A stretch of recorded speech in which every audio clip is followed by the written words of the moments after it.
Fy enw I yw Robert Griffiths. My name is Robert Griffiths. I'm the Communist Party candidate for the Caerdydd and Penarth seat in the Senedd elections.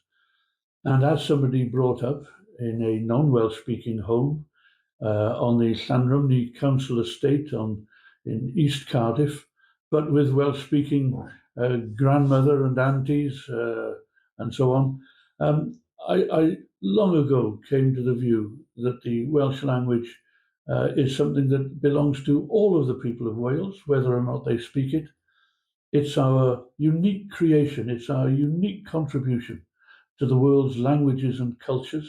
We have a very fine literature in the Welsh language, and therefore I support, unreservedly, I support all measures that can help the Welsh language not only to continue to exist, but to thrive, and to thrive because people want it to thrive.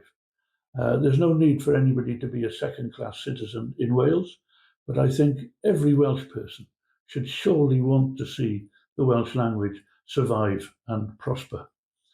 Mae gyda'r Blaid Gomiwnyddol yn enwedig hanes falch iawn o gefnogi'r iaith Gymraeg, o gefnogi enghraifft addysg yn yr iaith Gymraeg, ysgolion Cymraeg, dyna lle oedd fy mhlant I wedi mynd, a felly mae gyda fi plant ac eu plant nhw sy'n siarad Cymraeg heddi.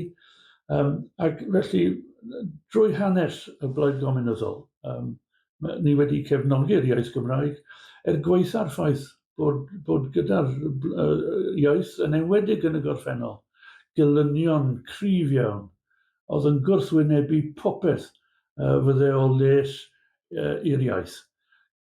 Diolch byth bod pethau wedi gwella cryn dipyn ers hynny, ond mae yna bobl o hyd yn enwedig mewn pleidiau fel Reform a hyd yn oed yn y Blaid Geidwadol.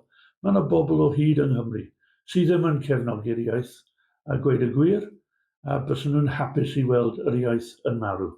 Bydde hynny yn drychineb i'r genedl Gymreig. Ac felly, os wy'n cael fy ethol fel aelod o'r Senedd, byddai yn gwneud fy ngorau glas I helpu'r iaith, I gefnogi'r iaith, ac I sicrhau bod addysg Cymraeg, bod y diwylliant Cymraeg, bod darlledu Cymraeg yn mynd o gryfder I gryfder yn y dyfodol.